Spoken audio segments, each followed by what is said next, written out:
Olá, estudantes! Tudo bem com vocês, galera? Vamos para mais uma aula de Química, professor Marcelo. Bom, pessoal, hoje nosso assunto vai ser sobre entalpia de formação. Depois da gente ter já estudado um pouquinho da termoquímica, o que é a termoquímica, quais são as reações que a gente tem na termoquímica, as reações endo e as reações exotérmicas, aquelas que absorvem e liberam calor. Qual que é a diferença ela aí nos estados físicos, pessoal, da matéria, na transformação física e também na transformação química. Então, a gente tem que ter um cuidado nas observações aí nesse tipo de reações para não estar confundindo, né, turma? Não estar confundindo aí se ela está absorvendo ou liberando calor, ok? Depois vem um pouquinho que é sobre o ΔH, a entalpia, a variação de entalpia que a gente tem nas reações químicas, essa energia liberada absorvida, e fizemos aí também a questão de entender graficamente como funciona aí quando eu tenho o calor do lado dos reagentes, que é a endotérmica, ou o calor no lado dos produtos, que é a exotérmica, ok? Bom, pessoal, depois de todas dessa primeira parte introdutória, a gente vai trabalhar agora as entalpias, pessoal. Então, a gente tem um calor de formação e também um calor de combustão. Vamos começar aí pelo calor de formação, para a gente ter algumas informações que a gente tem que saber, né, entender primeiro, para a gente poder calcular essa entalpia aí dentro daquele ΔH, que é a variação, ok? Bom, turma, qual que é o conceito de entalpia de formação ou calor de formação? A entalpia, né, que de um mol de moléculas formada por apenas moléculas simples. Então, tem um mol de molécula formada de uma substância aí composta, formada por pelo menos um reagente aí que tem moléculas simples. Então, o que é isso, pessoal? Para entender o conceito, o que são substâncias compostas? Aquelas que têm dois átomos diferentes ou mais, dois elementos químicos diferentes ou mais. E o que são substâncias simples? Aquele que a gente tem um átomo de um elemento químico só. Então, átomos de elementos químicos só. Por exemplo, aqui a gente vai ver do hidrogênio e do oxigênio na formação da água. Ok? Então, isso aí é o conceito de entalpia. Então, um mol de moléculas compostas formadas por apenas moléculas simples. Um mol, né, pessoal? Quando a gente usa aí o coeficiente aí de um mol, ou seja, uma molécula aí formada desse produto, ok? Bom, pessoal, então aqui eu vou dar um exemplo para vocês e a gente tem algumas curiosidades.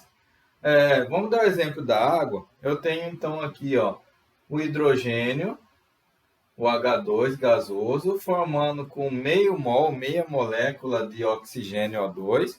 Então eu tenho aqui H2, um gás, e o O2, que é um gás também. Eles são substâncias simples, pessoal. Ó, só tem um átomo de hidrogênio aqui na formação do gás hidrogênio, e eu só tenho um átomo de oxigênio aqui na formação do gás oxigênio. E eles formam, pessoal, um mol. Aqui não tem nada na frente, ó, turma, mas como não tem nada, é um mol de água, que é uma substância composta, turma, ó, uma substância composta, ok, estudantes? Bom, na entalpia padrão, pessoal, que é condições normais de temperatura e pressão, como coloquei no outro vídeo, quando a gente tem substâncias simples, todas as substâncias simples, pessoal, condições normais de temperatura e pressão, que é o quê? 25 graus Celsius e a 1 atm, a entalpia dessas substâncias simples é zero. Isso é padrão, turma. Padrão. Então, toda a entalpia de uma substância simples é zero. Olha só, como eu tenho aqui dois reagentes que são simples, tanto o hidrogênio, o gás hidrogênio, como o gás oxigênio, a entalpia dos dois é zero. Então, aqui ele deu um probleminha, um exemplinho bem simples, e deu o valor do ΔH, que é igual a menos 286 kJ por mol. Então, na formação da água, eu tenho um ΔH negativo, quer dizer que eu liberei calor, né, turma? Como a gente aprendeu lá nos outros vídeos. Então, se eu tenho ΔH negativo, eu liberei calor. E olha só, quando a gente joga isso na fórmula, pessoal, aquela fórmula do ΔH é igual HP ou HF, que é H final, a entalpia final ou a entalpia dos produtos, menos a entalpia inicial ou entalpia dos reagentes, a gente joga isso na fórmula e vê uma coisa interessante. A entalpia da água é a mesma da entalpia da água. Ó, o H do H2O, eu coloquei o HP aqui, pessoal, menos 286, que é o ΔH que ele me deu aqui. Coloquei aqui, ó, já deu o ΔH. E aí ele deu o HP, que é entalpia da água. Por que é entalpia da água, pessoal? Porque é da água o produto formado, que é com H de H2O, menos zero. Por que zero, turma? H dos reagentes. Porque a entalpia padrão dos dois aqui é zero, em condições normais, temperatura e pressão. Então, olha só, pessoal, se a gente colocar isso aqui, ó, isolar a entalpia da água, é igual a menos 286 mais zero. A entalpia da água, menos 286. Olha que interessante, pessoal. Nessa questão da entalpia de formação, a entalpia da água é a mesma da variação de entalpia da reação. É a mesma coisa. Por quê? Porque os reagentes têm entalpia zero, que eles são substâncias simples.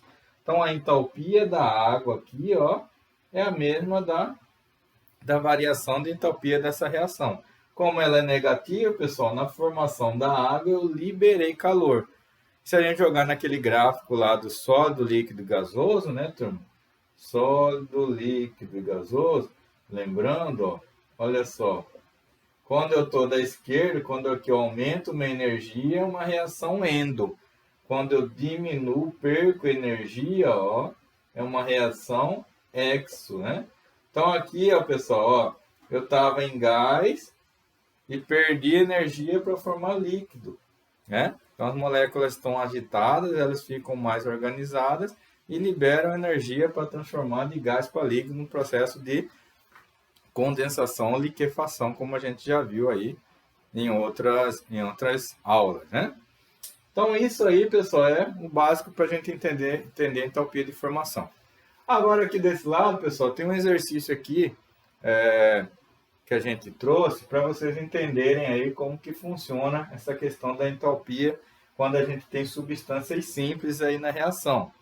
Olha só, ele deu os dados aqui. Eu tenho um gás metano que reagiu com o cloro. Reagiu com cloro aqui, pessoal, Cl2. E formou CHCl3, pessoal, um tricloro aí, metano. E formou também 3 mol de HCl, que é o ácido clorídrico. Primeiramente, na equação a gente tem que olhar o que, pessoal? Se ela está balanceada, reação termoquímica, né? Reação química, mesmo nas condições aí de termo, do calor, está balanceada. Então, toda a quantidade que eu tenho aqui, ó, desses reagentes, turma, eu tenho que ter do outro lado.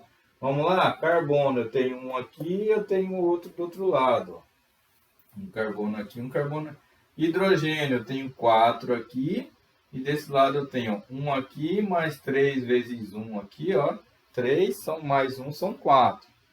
O cloro, pessoal, ó, eu tenho 3 vezes 2, 6. Sempre o coeficiente, ele multiplica a quantidade do índice, que são os átomos. Então, 6 cloros no total. Aqui eu vou ter o quê, pessoal? 3 aqui e mais 3 aqui, ó. 3 vezes Cl aqui, o cloro, são 3. 3 mais 3, 6. Então, ela está balanceada. E aqui, pessoal, eu tenho os valores aqui que ele deu da entalpia de cada molécula. Então, no caso do CH4, que é uma molécula composta, uma substância composta, porque eu tenho elementos químicos diferentes, menos 74,8 kJ por mol. Aqui, pessoal, não coloquei nada porque lembra, pessoal, quando eu tenho uma substância simples formada por mesmo elemento, no caso Cl2, na entalpia padrão é o que, galera? Não é zero. Então, ela é zero. Ó, como a gente fez aqui no outro exercício. Então, sempre substâncias simples a entalpia padrão dela vai ser zero. Então, tenha cuidado nisso aí, atente-se na hora da gente fazer a continha. Ele me deu, pessoal, aqui, formou CHCl3, então aqui é uma substância composta, olha só, menos 134,5, mais 3 vezes o HCl. Quanto que vale o HCl? Menos 92,3. Então, esse 3 tem que multiplicar o valor da entalpia desse ácido clorídrico. Multiplicando aqui, ó, 3 vezes 92,3 vai dar menos 270,9. Já deixei calculado aqui. Ok, pessoal. Então, agora vamos jogar na nossa fórmula para a gente saber essa variação da entalpia. HP, os produtos, sempre vai estar daquele lado final, vai primeiro. Depois vem os reagentes, que é o inicial. HP, pessoal, então eu coloquei, ó, menos 134,5, coloquei entre parênteses. Aí, turma, eu coloquei esse menos aqui, pessoal, que é daqui, ó. Mais com menos, ó, menos 134,5 mais, só que aqui dentro tem menos, mais com menos é menos, ó. Então, menos aqui, cuidado no jogo de sinais, 276,9. Esse menos daqui, pessoal, ó, é da fórmula, esse menos daqui. Então, cuidado aí para não confundir. Menos 74, coloque entre parênteses para não se perder. Mais é. Bom, pessoal, então no total eu vou fazer, ó, menos com menos aqui, ó, eu vou somar menos 276,9 com menos 134,5. E daí vai ficar mais o que, pessoal? 78. Por que mais 78? Ó? Menos com menos dá mais. Então, esse valor aqui somado, menos 74,8, vai dar um valor de menos 336,6. Com certeza que ele coloca sempre o sinal do número maior aí na equação, né, pessoal? Para dar, colocar o sinal. Então, pessoal, nessa reação, o ΔH de formação dessas substâncias aqui, pessoal, ela liberou menos 336,6 kJ por mol. Quantos mol que a gente tem formado aqui, turma? Tem 1 mol aqui de CHCl3, que não tem nada na frente, e 3 mol aqui também. Então, eu tinha 4 mols aí de substâncias liberadas. 1 do CHCl3 e 3 do HCl. Cada mol liberou o que, pessoal? Menos 336,6 moléculas, quilojoules por mol. Então, cada mol liberou essa quantidade de calor aí quando teve essa reação. Então, importante, ó, vejam que teve também, ó, uma substância simples aqui nos reagentes e é aquela entalpia de formação. Então, para fazer 1 mol de uma molécula composta formado pelo menos uma substância simples aí nos reagentes, tá, pessoal? Então, isso é gasto para formar 1 mol. Então, a gente descobriu que isso aqui são valores aí experimentais, pessoal. Eles vão colocando esse exercício e a gente vai calculando aí quanto que essa reação liberou, ok? ΔH negativo. Ok, turma? Essa era a aula de hoje. Próxima aula a gente vê um pouquinho de calor de formação de combustão também. Valeu, abraço.